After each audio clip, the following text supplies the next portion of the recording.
Saudações do crente docente. Está no ar o CBcast, o podcast da sua lição bíblica. Nesse trimestre, nós estamos tratando sobre a Igreja de Cristo e o Império do Mal. Como viver neste mundo dominado pelo espírito da Babilônia.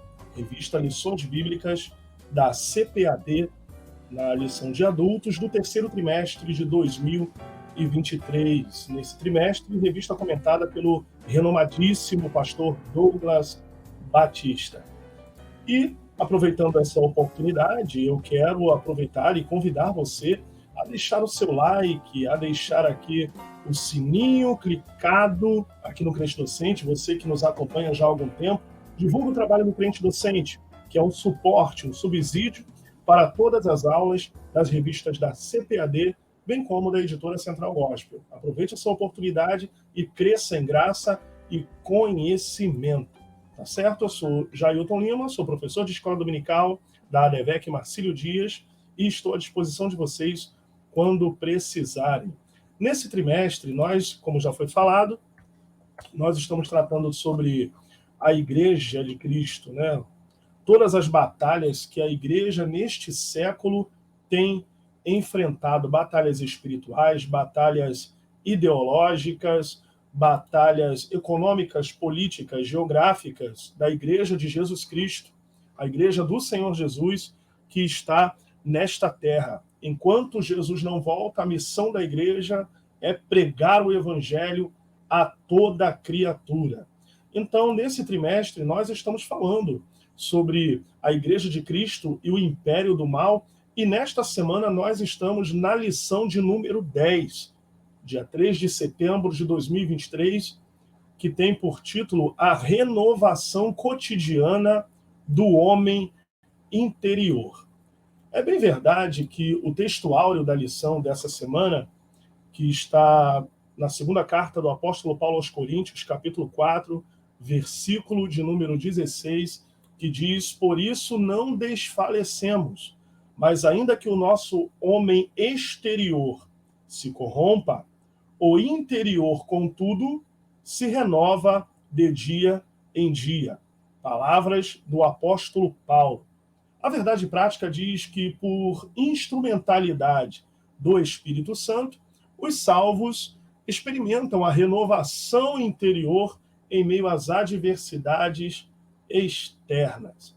A leitura bíblica em classe se encontra na segunda carta de Paulo aos Coríntios, capítulo 4, dos versículos 11 a 18. Meus amados irmãos, até aqui nós podemos observar todo o compêndio doutrinário responsável pelos nossos fundamentos de fé, tudo que a gente precisa saber para nos comportarmos neste mundo em que nós estamos vivendo.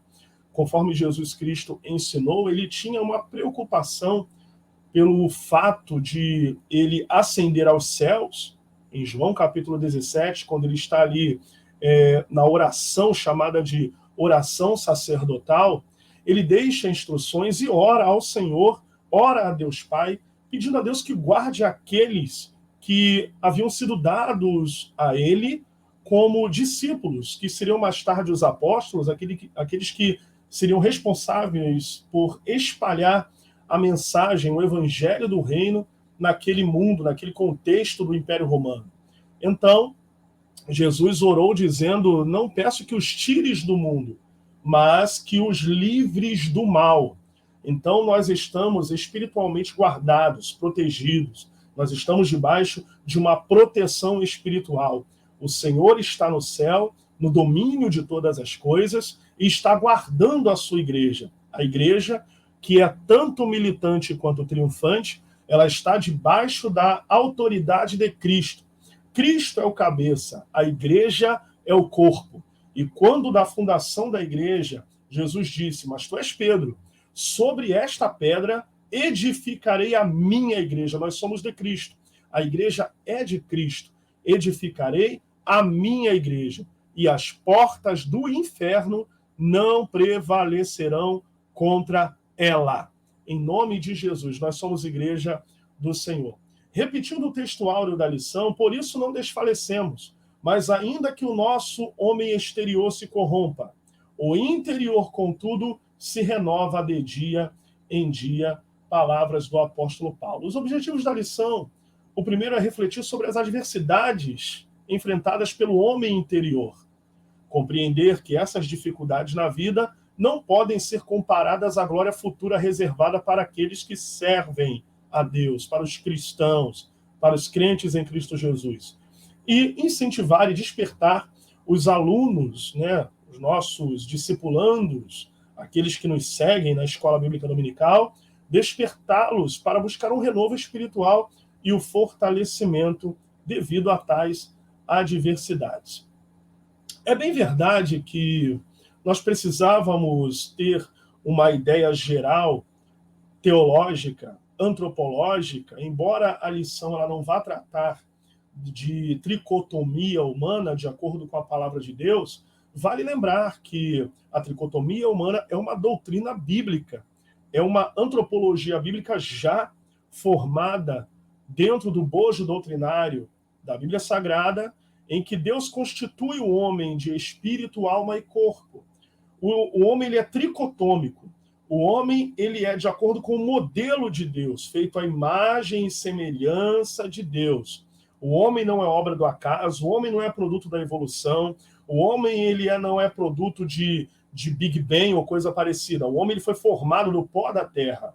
O homem ele foi estruturado pelo próprio Deus, pelo Criador que o formou.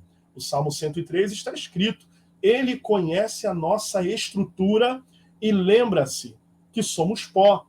Então, a estrutura humana ela foi formada pelo próprio Deus, pelo Criador de todas as coisas. O homem ele é feito à imagem e semelhança de Deus. E essa imagem carrega a essência de Deus, ele imputa no homem o desejo profundo pela eternidade, como está escrito em Eclesiastes. Ele é conhecedor da natureza humana. Jesus, no Evangelho de João, capítulo 2, versículo 24 e 25, João narrando, e não necessitava de que alguém testificasse a Jesus a respeito do homem e de sua natureza. Mas o próprio Jesus sabia o que era o homem, o que era a natureza humana. Jesus 100% homem, 100% Deus. O Deus homem, o Deus encarnado, o verbo vivo, conhece a estrutura do ser humano. Então, o homem é espírito, alma e corpo. O espírito que se põe em comunicação com Deus, o espírito de Deus se comunica com o espírito do homem. Há uma comunicação humana celeste nessa doutrina. O homem se põe em comunicação com Deus através de seu espírito, o espírito do homem em comunicação com o espírito de Deus.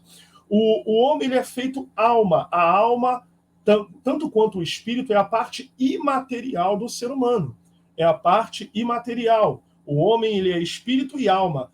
O espírito se põe em comunicação com Deus e a alma responde aos anseios do mundo ao seu redor. A alma responde ao que o homem reflete em relação ao mundo, ao que o homem absorve em relação ao mundo. E o corpo, ele reage ao que a alma anseia. O corpo, ele é a reação, é a forma corpórea, é a materialidade do homem. O homem é espírito, alma e corpo. Tanto o espírito, quanto a alma, quanto o corpo precisam estar irrepreensíveis, como o apóstolo Paulo ensinou em 1 Tessalonicenses, capítulo 5, versículo 23. Em todo o vosso espírito e alma e corpo sejam conservados, plenamente conservados, irrepreensíveis até a vinda de Jesus. Então, o homem, ele é constituído de espírito, alma e corpo. Agora, o texto da lição ela vai focar no contraponto ali entre o homem exterior e o homem interior. O que é o homem exterior? O homem exterior, ele é, como o apóstolo Paulo usou essa expressão, ele usa essa expressão para qualificar a parte visível, a parte corpórea do homem, a parte visível, tangível do ser humano. Esse é o homem exterior. Na teologia paulina, essa parte constitutiva do homem, ela é chamada de corruptível, a parte corruptível, mortal, fadado a sofrimentos e marcas visíveis e sem herança para a eternidade. O corpo, na sua forma atual, o corpo do homem, que é corruptível, mortal e fadado a sofrimento, este corpo não herdará à eternidade. Não existe neste corpo aptidão, qualificação, habilidade para adentrar o reino de Deus, o reino celestial, a eternidade. Sendo assim, a necessidade dentro dessa estrutura corpórea, mortal, corruptível, esta estrutura não herda a eternidade. Por isso que o apóstolo Paulo, ele traça a doutrina da ressurreição, ele desenvolve a doutrina da ressurreição do último dia, a ressurreição por ocasião do arrebatamento da igreja relacionada aos crentes, aos que estão esperando em Cristo. Ele traça essa linha doutrinária para que haja uma necessidade de transformação deste corpo mortal, deste corpo corruptível, deste corpo fadado a sofrimento e a marcas visíveis. Há uma necessidade de transformação. Esse homem exterior, ele passará por uma transformação necessária que dará a ele qualificação e habilidade para adentrar a eternidade, conforme o apóstolo Paulo vai desenvolver em 1 Coríntios, capítulo 15, versículo de número 50. Você está com a sua Bíblia aí? Abra, por favor. E agora digo isto, irmãos, que carne e sangue não podem herdar o reino de Deus. Está falando da parte visível. Nem a corrupção, que é o corpo, que é o homem exterior, herda a incorrupção. Eis aqui vos digo um mistério. Ele vai começar a traçar aqui, a desenvolver a doutrina, né? Na verdade, nem todos dormiremos, mas transformados seremos todos, no momento, no abrir e fechar de olhos, ante a última trombeta, porque a trombeta soará, e os mortos ressuscitarão incorruptíveis. Porque convém que isto que é corruptível, o corpo, né, o homem exterior, se revista de incorruptibilidade. Aí ele vai começar a ganhar a habilidade, a qualificação para adentrar a eternidade. E que isto que é mortal se revista da imortalidade. E quando isto que é corruptível se revestir da incorruptibilidade, e isto que é mortal se revestir da imortalidade, então cumprir-se-á a palavra que está escrita: tragada foi a morte na vitória. Onde está, ó morte, o teu aguilhão? Onde está, ó inferno, a tua vitória? Ora, o aguilhão da morte é o pecado, e a força do pecado é a lei. Mas graças a Deus que nos dá a vitória por Cristo Jesus. Então, essa estrutura atual do corpo humano, do ser humano, deverá passar por uma transformação, por uma metamorfose, por uma transformação que dará a este corpo, a este homem exterior, uma glorificação que não estará mais fadada à corrupção, à mortalidade e aos sofrimentos deste tempo presente. Tá? E quando o apóstolo Paulo também vai doutrinar a igreja, em 1 Tessalonicenses 4, lá no versículo 13, não quero, porém, irmãos, que sejais ignorantes acerca dos que já dormem, para que não vos entristeçais como os demais que não têm esperança. Porque se cremos que Jesus morreu e ressuscitou, também aos que em Jesus dormem, Deus os tornará a trazer com ele. Tá? Nós seremos transformados por ocasião desta ressurreição. Então, há uma necessidade de transformação do homem interior, do homem exterior. Então, o homem exterior, ele sofre por quê? Porque nós estamos neste mundo. Porque este corpo é a estrutura que Deus deu para a habitação do Espírito Santo, ainda que temporária, ainda que provisória. Haverá sofrimento enquanto estivermos aqui, este corpo vai sofrer. Este corpo vai sofrer. Os sofrimentos são inerentes ao ser humano por causa do seu estado caído a partir do pecado original. Jesus deixou isso muito claro, porque em João capítulo 16, versículo 33, no mundo tereis aflições. Tereis aflições. A aflição ali é a opressão. É a palavra grega thlipsis, a palavra grega que quer dizer opressão, aflição, tribulação, angústia, dilemas da vida. Tudo isto é fadado ao homem enquanto ele estiver neste mundo. No mundo tereis aflições, mas tem de bom ânimo. Eu venci o mundo. É a garantia da vitória daqueles que servem a Cristo. E o apóstolo Paulo, ele é um exemplo, né, deste sofrimento corpóreo, deste sofrimento físico. Vocês sabem que durante a igreja primitiva, durante a formação e o desenvolvimento da igreja, do bojo doutrinário, do compêndio doutrinário, as viagens missionárias, a dispersão da igreja, dos apóstolos, durante aquele contexto do Império Romano, houve muita perseguição. É verdade que houve um período de paz, mas conforme a igreja ia crescendo, a perseguição também ia crescendo. O exemplo que o apóstolo Paulo traz, e ele começa a instruir o jovem pastor Timóteo, na sua segunda carta, lá no capítulo 3, versículo 10 e 12, ele diz: tu, porém, Paulo falando a Timóteo, tens seguido a minha doutrina, o meu ensino, né? Meu modo de viver, ele está falando de ética, minha intenção, está falando de propósito, a fé relacionada à fidelidade e à crença ao mesmo tempo, a longanimidade, o amor, a paciência, perseguições e aflições, tais quais me aconteceram. Ele distribui ali para Timóteo dados geográficos que eram familiares para a igreja e para o próprio Timóteo, que aconteceram em Antioquia, Icônio, Listra. Quantas perseguições sofri, e o Senhor de todas me livrou. E também todos os que piamente querem viver em Cristo padecerão perseguições. Quem quer andar em justiça padecerá perseguições. 2 Timóteo capítulo 3, versículos 10 a 12. Todos os que querem seguir verdadeiramente a Cristo hão de padecer perseguições. Enquanto estivermos neste mundo, irmão, o sofrimento é inerente ao ser humano e a perseguição é inerente aos cristãos, aos crentes, aos que querem viver em justiça. 2 Coríntios, capítulo 1, versículo 8. Porque não queremos, irmãos, que ignoreis a tribulação que nos sobreveio na Ásia, pois que fomos sobremaneira agravados, mais do que podíamos suportar, de modo tal que até da vida desesperamos. O que isso quer dizer? Que houve até dúvidas na mente humana de Paulo se ele viveria ou não naqueles momentos de intensa perseguição. Mas o Senhor foi gracioso para com ele. Ele só teve a sua vida ceifada a partir do momento que Deus, na sua soberania, encerrava o ministério dele. E ele tinha essa consciência: combati o bom combate, terminei a carreira. Paulo tratava isso como uma trajetória de fato, né? Uma corrida cristã, uma corrida maratonista, né? Isso é maravilhoso. Então ele não tinha medo das perseguições. Ele pregava e nunca deixou de pregar, mesmo preso, ele pregava, escrevia cartas, doutrinava a igreja, porque a prisão, ele tinha noção de que não era eterna. A prisão, ela não era eterna para quem prega o verdadeiro evangelho. A prisão, ela não é eterna para quem se mantém fiel. Então, hoje, no mundo, há uma intensa, também neste século XXI, intensa perseguição a vários cristãos espalhados no mundo. O exemplo do apóstolo Paulo. E quando ele fala também em 2 Timóteo, capítulo 2, eu quero abrir aqui para vocês, lá no capítulo 2, versículos 8 a 13, ele diz: lembra-te de que Jesus Cristo, que é da descendência de Davi, ressuscitou dos mortos segundo o meu evangelho, pelo que sofro trabalhos e até prisões, pela causa do evangelho.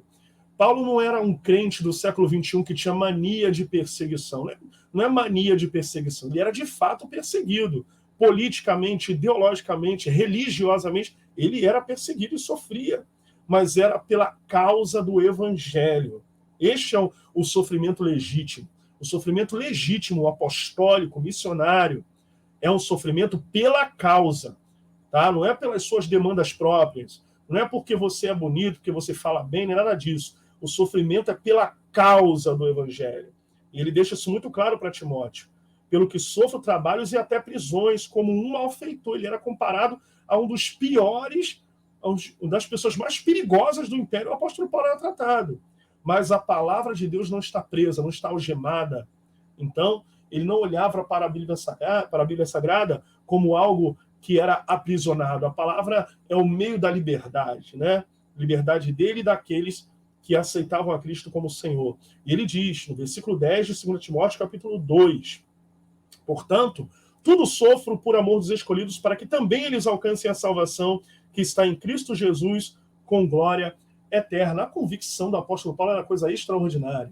Não pode haver obreiros não convictos, não pode haver missionários não convictos, não pode haver cristãos, de maneira geral, que não sejam convictos de sua fé. Você está aqui aprendendo a palavra de Deus, você lê a palavra de Deus, você estuda a palavra de Deus, você cria em você convicção de fé. Palavra fiel é esta, que se morrermos com ele, também com ele viveremos. Se sofrermos, também com ele reinaremos. Se o negarmos, ele também nos negará. Se formos infiéis, ele permanece fiel. Porque Deus não abre mão do seu próprio caráter, né? Porque não pode negar-se a si mesmo. Então, o apóstolo Paulo acabou se tornando para os crentes de todas as épocas, de todas as gerações, de todos os países, de todas as nações, de todos os continentes, um exemplo de pregador do evangelho, um exemplo daquele que sofre pela causa do evangelho. Nós temos, já foi divulgado por vários meios de comunicação, por várias mídias, desde o ano passado, que estima-se que no mundo hoje, 360 milhões de cristãos sofrem perseguição. Isso, na maioria das vezes, por paranoia ditatorial comunista ou islamista, né? Na América Latina, por exemplo, as perseguições já têm se intensificado em Cuba, Colômbia, Nicarágua, até o México, que é um país tão quanto o Brasil católico, predominantemente católico. Vocês observam que há uma perseguição em andamento por paranoias ideológicas e paranoias ditatoriais, no exemplo de Cuba. No exemplo da Nicarágua também tem se elevado, né? E o que nós temos que dizer? Que palavra nós temos para os crentes que sofrem perseguição no mundo inteiro? A palavra do apóstolo Paulo, que está no textuário: não desfalecemos. Ainda que o nosso homem exterior se corrompa, o interior se renova. É pregar o renovo.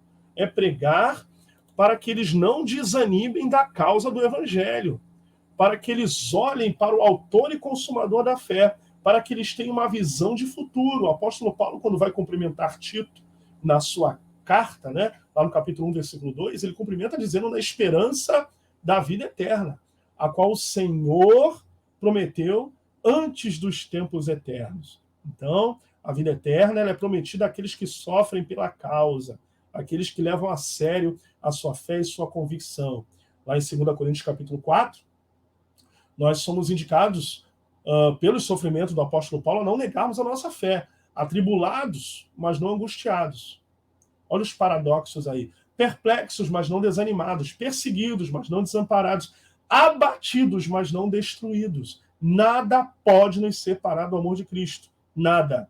Então, nós precisamos entender que o homem exterior sofrerá nesta terra, sofrerá neste mundo, mas haverá ânimo do Espírito Santo, haverá o consolo, haverá a graça, haverá o poder, haverá o renovo, e é isso que a gente está pregando aqui, a renovação do homem, para que ele consiga levar a sua fé adiante, até o fim, perseverante, tá certo? Agora, o que é o homem interior? O apóstolo Paulo vai traçar isso na sua antropologia teológica de uma forma muito maravilhosa. O homem interior é a parte espiritual do homem, é a parte imaterial. O evangelho, que alcança as pessoas, ele transforma pessoas de dentro para fora. O homem espiritual é o que se põe em comunicação com Deus. Então, há uma necessidade de renovação espiritual. Nós precisamos todos os dias buscar renovo espiritual para aguentarmos as pedradas da vida, as perseguições, as adversidades que são muitas, as vontades de desistir, de desanimar, de parar na caminhada que é própria do ser humano por causa da intensidade, muitas vezes, da tribulação que ele passa. Mas o Espírito Santo, ele renova as nossas forças, ele nos fortalece, ele nos livra todos os dias das garras do maligno, né? Isso é maravilhoso. Então, o homem interior precisa ser renovado. O homem interior ele precisa estar em ligação com Deus. A oração nos renova.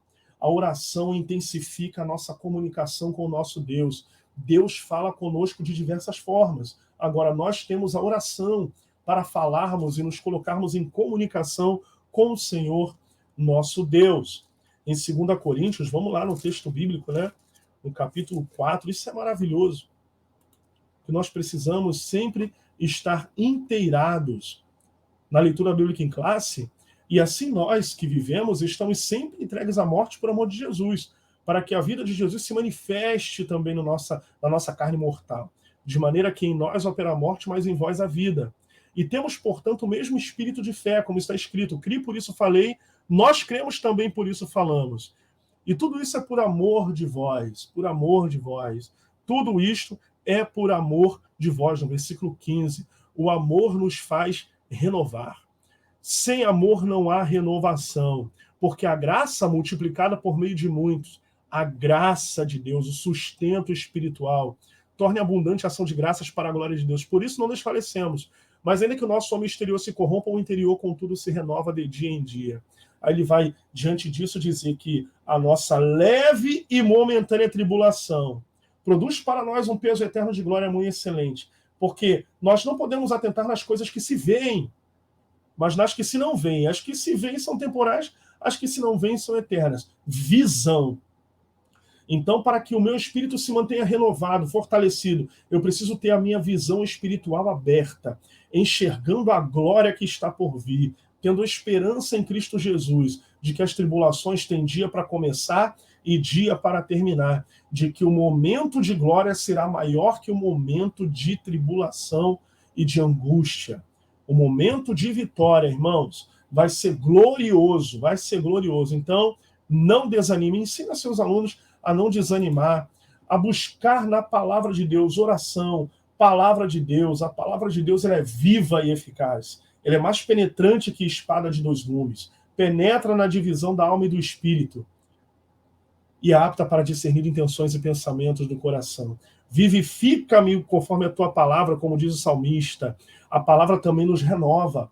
A palavra também nos enche. A palavra nos dá graça. A palavra nos dá sabedoria. A palavra aumenta a nossa força, não é? No compêndio da batalha espiritual, em Efésios capítulo 6, o apóstolo Paulo ensina a igreja: fortalecei-vos no Senhor e na força do seu poder, revesti-vos de toda a armadura de Deus. Aí tem lá as peças da armadura, tomando o capacete da salvação e a espada do Espírito, que é a palavra de Deus, a espada do Espírito, a palavra do Senhor, ela nos renova.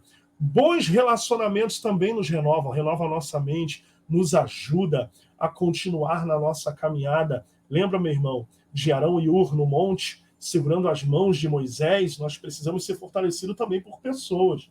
Pessoas são importantes para nosso fortalecimento. Bons relacionamentos, boas amizades no reino, isso também ajuda a renovar o homem interior. Isso é glorioso, isto é maravilhoso. E hoje, mais ainda, num tempo pós-moderno, nós precisamos estar fortalecidos em Deus. A nossa força tem que estar em Deus, porque se a nossa força não estiver em Deus, se a nossa casa não estiver firme na rocha, nós vamos sucumbir. Todo esse rojão ideológico, político, globalista do mundo está desanimando muita gente, irmãos. Não olhe para isto. Secularização, relativismo moral, né? O ignorar de Deus, o mundo está ignorando Deus, está ensinando pessoas, nossos filhos, está nos ensinando por meios da mídia, né, dos meios de comunicação de massa, está ensinando, incentivando as pessoas a ignorarem Deus, já que não se pode, já que eles, de alguns meios, né, desistiram dos seus meios ateístas, eles primeiro querem começar a incentivar as pessoas a ignorar Deus. Mas Deus não pode ser ignorado. Deus está no céu, mas também está no nosso meio. O Senhor domina sobre tudo. E toda a natureza, todo o mundo, todo o globo terrestre revela a pessoa de Deus, revela o Criador. Toda a complexidade do universo, a complexidade orgânica, ecossistêmica, econômica, social, tudo isso revela um Deus maravilhoso que está no controle de todas as coisas. Irmãos, eu encerro aqui em Isaías 40, versículo 31, que está escrito assim: mas os que esperam no Senhor renovarão as suas forças, subirão com asas como águias, correrão e não se cansarão, caminharão e não se fadigarão. Não esqueça, meu querido, de continuar seguindo o Crente Docente. Muito obrigado pela sua audiência. Inscreva-se no canal Crente Docente. Clica no sininho aí toda vez que você quiser conteúdo novo e subsídio para o ensino da Escola Bíblica Dominical. Um grande abraço, que Deus vos abençoe. Até a próxima, se Deus quiser.